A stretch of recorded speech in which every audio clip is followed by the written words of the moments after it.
Ancient Egypt lasted 3,000 years. Built pyramids we still can't fully explain, worshipped gods with animal heads, and buried their dead with instructions for the afterlife. But the version you learned in school? It left out the darkest parts. We're covering the human sacrifices at the dawn of Egypt, the Pharaoh who tried to destroy all the gods, the tomb curses that actually killed people, the mystery of how the pyramids were really built, and the forgotten queen who ruled as king for 20 years. Stay with me. Before Egypt became the greatest civilization in history, it started with something brutal: mass human sacrifice. In the tombs of Egypt's earliest rulers, the First Dynasty pharaohs around 3000 BC, archaeologists found something disturbing. Surrounding the main burial chamber were dozens of smaller graves. Inside them, servants, officials, even animals, all killed at the same time as the pharaoh. The theory is chilling. When a pharaoh died, he needed his court in the afterlife, so they sent them ahead. Servants were killed, possibly drugged first, and buried alongside their king so he'd have everything he needed on the other side.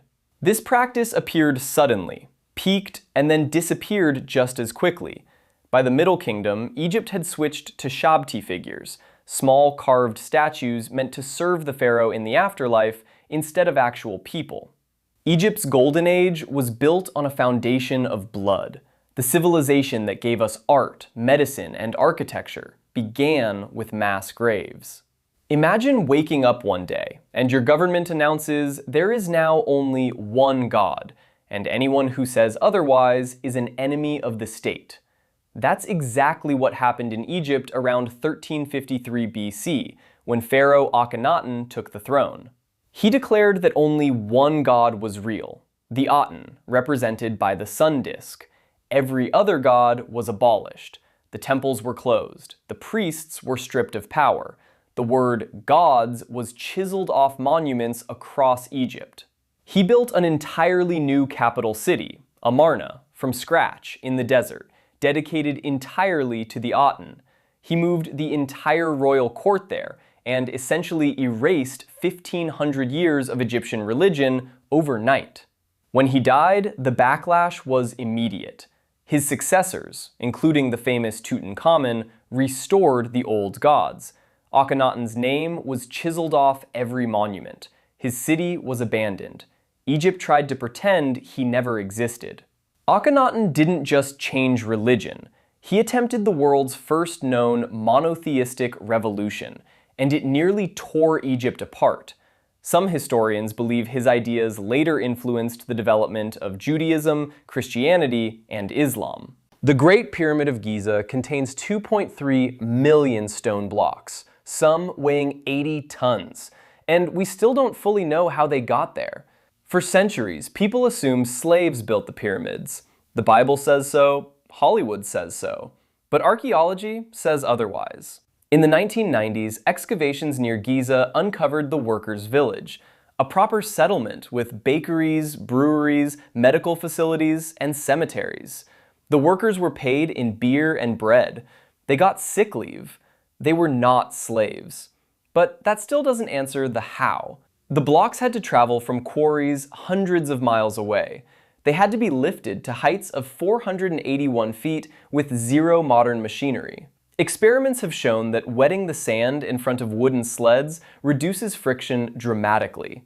Ancient Egyptian paintings even show this technique. Here's what we do know. The pyramid was built in roughly 20 years. That means one block placed every 2 minutes, around the clock, for 2 decades. The pyramids weren't built by mystery or magic.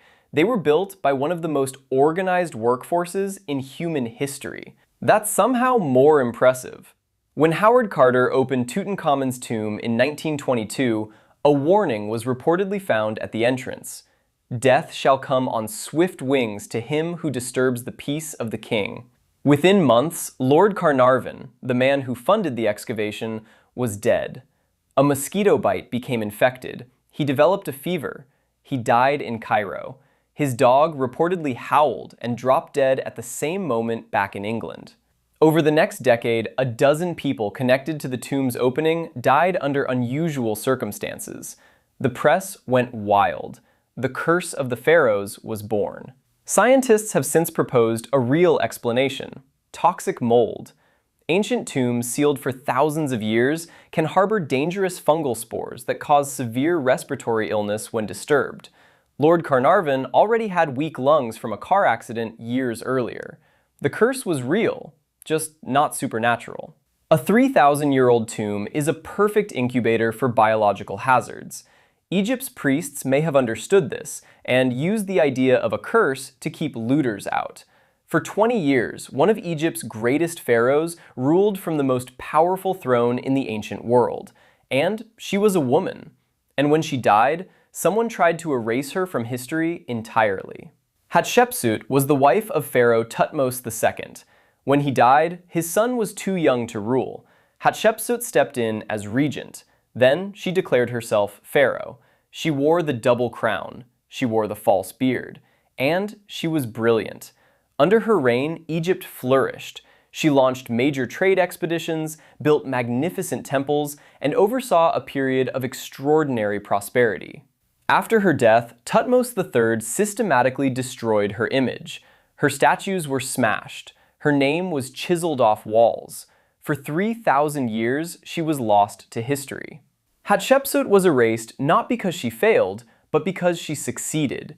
It took 3,000 years to give her back her name. 3,000 years. Human sacrifices at the start. A pharaoh who deleted the gods. Pyramids built in ways that still baffle engineers.